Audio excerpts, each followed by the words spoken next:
Museveni talina waatunda nte kusasula babaka ba parliament. Museveni talina waatunda mataage kusasula babaka ba parliament. Parliament is a different entity. Era ng'omusolo gwonna oba ssente ezibasasulwa nzenzi waayo si Museveni.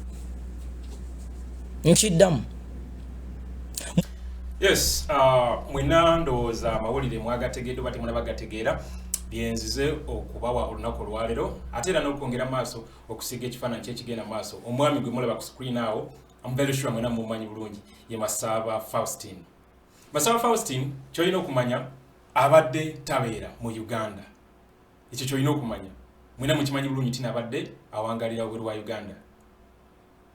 Naye yazzeyo kewaka. Of course kucheckinga ku family yengera omuntu muna Uganda eri ensi yaffe.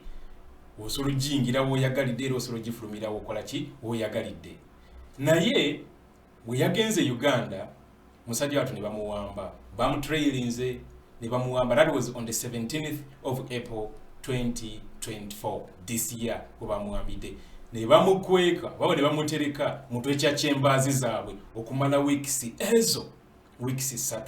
Bagenda okumukwata nga muganda waffe Mumbya Hussein awangalire Walukubba, that is Eastern Uganda, naye yali yamaze dda okuwambibwa, if I remember very well.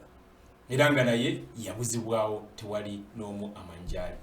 So Masaba has been incommunicado for more than 3 weeks since 17th April up to today. Timu yaffe nga bwe kimanyi bulungi nti NUP efaayo kuba comrades abatambuza enjiri y'enkyukakyuka. You don't have to be part of NUP, aba NUP okuterawo omugongo n'oyimirirako oba okulwanirira oba okukolera ebirungi. So ne bagezaako kyonna kye bagezaako ba lawyer, family members, NUP ne filing a habeas corpus.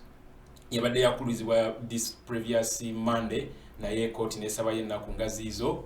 I mean abebitongole ne basaba yennaku ngazi izo. Court ne schedulinga olunaku olwokuna. Olunaku olwokuna ennaku z'omwezi nga 9 omwezi guno ogwokutaano. Naye babadde tebannabagenda maaso nakuwuliriza habeas corpus application. Muganda waffe Faustin Masaba wamu ne Mumbya Hussein ne kizuulibwa nti bakukusiddwa ne batwalibwa mu kooti ne basomebwa bisango sange bitategerekeka ne babasindika mu kkomera. Yes, go nawe abadde tamanyi kigenda maaso ku comrade munaffe Masaba Faustin. That's what is currently happening. Baba kukusizza ne babatwala mu kkomera ne babasomera bisi. Ekisango kino nawe soko ulize ekisango. Ekisango kiraga nti ono muganda waffe ono gwolaba ku screen wano mbuno yenyigira wamu ne munne that is kutere wano ku screen. I believe ekifaananyi kigenda kubukira bulungi. Omulengero oli of course oli gola bali mu shati eringa ya green eringa akwata shiburu green or yushifra.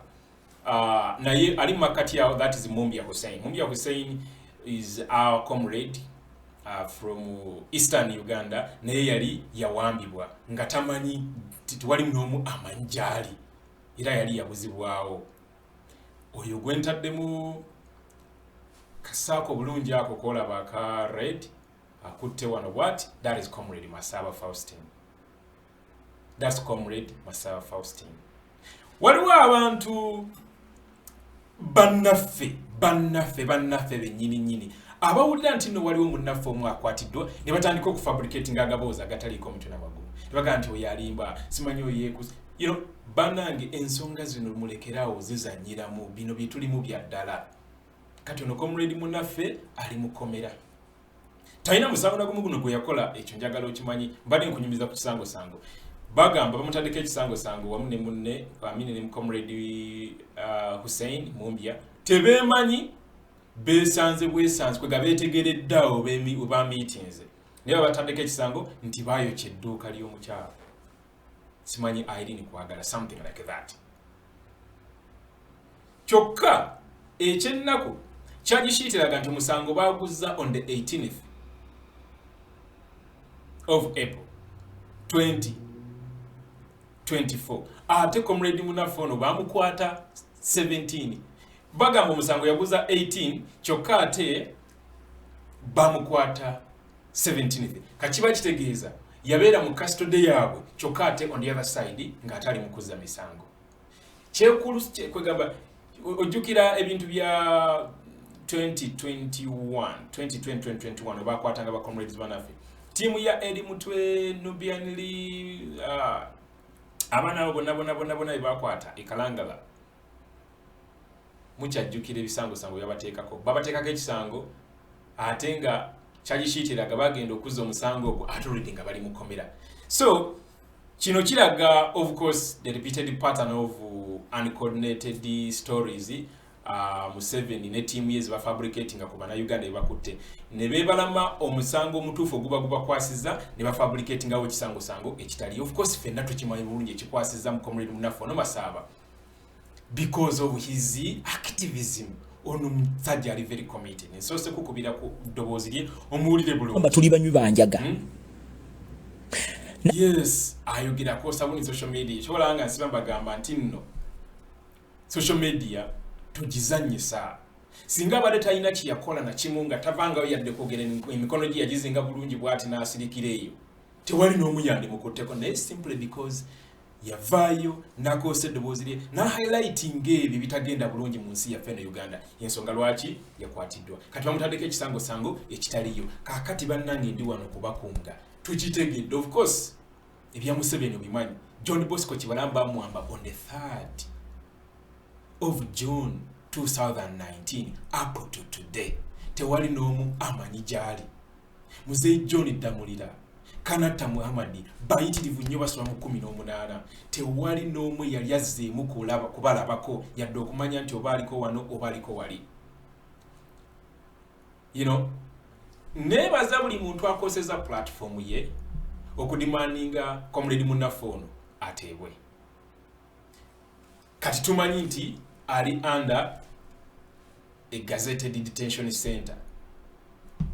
Actually okuyitira mu update lwakisikankwitire mu update ya president yataddeyo on the same issue yagambye after several weeks of incommunicado detention and torture by the military, our comrades Masaba Faustin and Mumbya Hussein were yesterday sneaked into a court in Njeru town and charged in the absence of their lawyers and the family.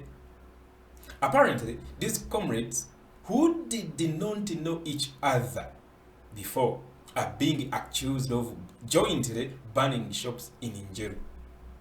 For Masaba, of course, the criminal regime abducted them for political reasons. But when our legal team applied for a habeas corpus order, which was scheduled to be heard today, the regime rushed them to court, which remanded them to Bugungu prison. Our welfare and human rights team has checked on them today and they reported that they were gravely tortured. Nevertheless, they remain committed to the cause for a better country. That was the message from the president, His Excellency Bobby Wine. So, mwena mukitegedde bulungi.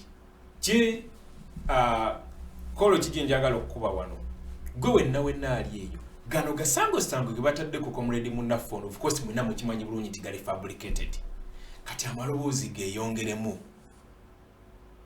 Nga bwe nabategeeza luli nti nno obadde tokyogerangako obadde artist kolayo post singa 10 on a daily basis. Lina gambo kole 10 kati kola 2. All we have to do is to make noise for these people abakwatiddwa mu nkwate eno, because we always say an attack on one of us is an attack on all of us. We have to demonstrate that not only in words but also in action. For those of you who do not understand Uganda, the gentleman you see on the screen, of course, goes by the name Masaba Faustin. Masaba Faustin, of course, is a dedicated advocate and a political activist who courageously highlights the injustice and the socio-economic and political turmoil inflicted upon Uganda under the Museveni regime since 1986. He utilizes social media as a platform to disseminate his message and he consistently calls for meaningful and transformative change. Masaba, of course, is a member of the National Inter-Platform as well as People Power Movement.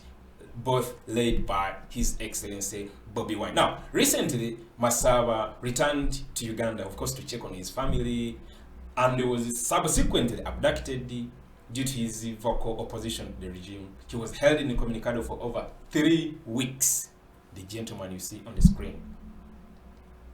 Now, all you need to know, this alarming incident followed yet again another abduction of another comrade who goes by the name Mumbia Hussein. And for him, of course, he resides in Uganda, that is in Walupa, that's eastern Uganda. So after several weeks of incommunicado detention and torture by the military, of course, Comrade Masaba was sneaked into court just hours to hear the habeas corpus that was filed by the National Inter-Platform Legal Team. So he's sent to prison on fabricated charges that him and a colleague, both of them didn't know each other, but they're being accused of jointly burning shops in Njelu. Ridiculous. So we are calling for his release, immediate release, unconditional release. That's the best that we can do. That's the colleague, and of course the lady you see at the far end, she's part of our welfare team. Of course, NUP egezaako nga bwesobola okulaba nga buli comrade abeera akwatiddwa afiibwako era aweebwa attention nga yakinkanye. We salute that and we thank you, the leadership of NUP, for that. Kizaamu nnyo amaanyi era kisikiriza ba comrades abalala okujja okwegatta ku nkyukakyuka eno.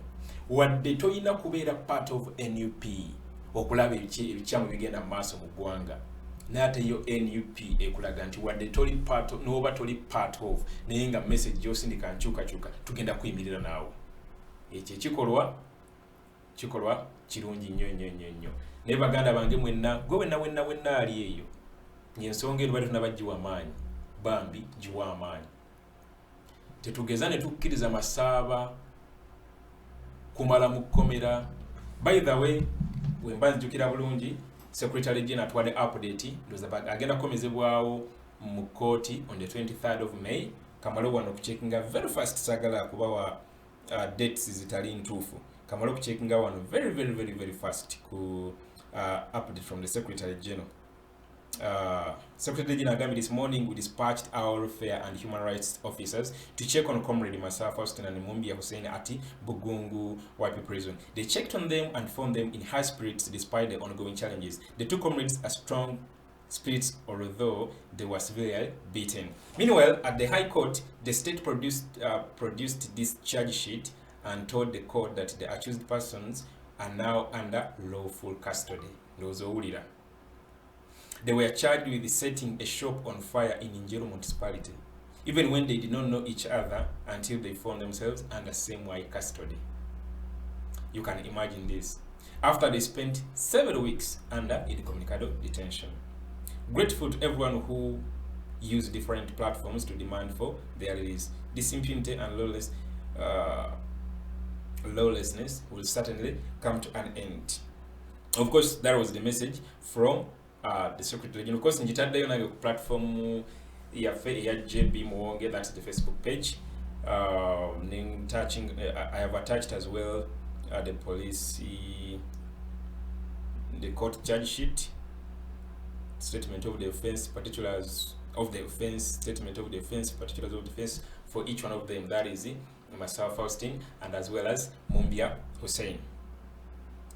Update njirabiyewa. Our update, of course, ngenda keeping ganga our update. Zimu nzibawa nga zili in written, then in the nzibawa like the way I'm doing right now on our JB Muwonge talk show.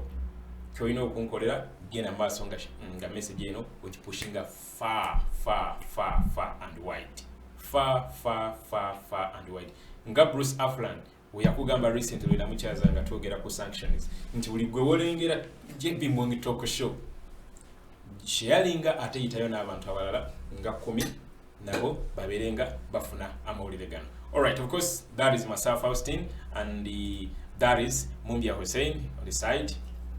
Tujja kubawa updates soon, any development ebalukawo on this matter. Naye kinsaba banange temuzikiza temuzikiza. Yes, ebintu nga bino bimalamu abantu amaanyi. Nolaba omuntu nga bamukutte n'ogandi bannange tunamalako kikinayi. So bimalamu naye tozikiza. This is all part of the story, the success story. Togeza nokera ku machango ozikiza. Actually buli lucha buli ku macha wekake okubirize ne banno spirits. You just need to renew your commitment. You just need to renew your loyalty. You just need to renew your devotion to this cause. Paka ngewedde amazima go gali nti egenda kuggwa. Oba baagala oba tebaagala. Bino byonna osobola okukwata bamasaba. Osobola okukwata Masaba, n'okwata Mumbya Hussein, n'okwata Nubian Lee, n'okwata Eddie Mutwe, n'okwata President waffe, n'okwata Bajolo Senyonyi, n'obasibako biki, n'obagaba bakola biki. But at the end of the day, the story is going to be the rise and fall of Museveni. Tegenda kuchuka oba oyagala oba toyagala. So the best that we can do is to push on. Tugende maaso nga tupushinga every now and then. Tozikiza kyekigenda okutukolera kyokka butazikiza. Jebi Mwonge Talk Show. Next time. Bye bye.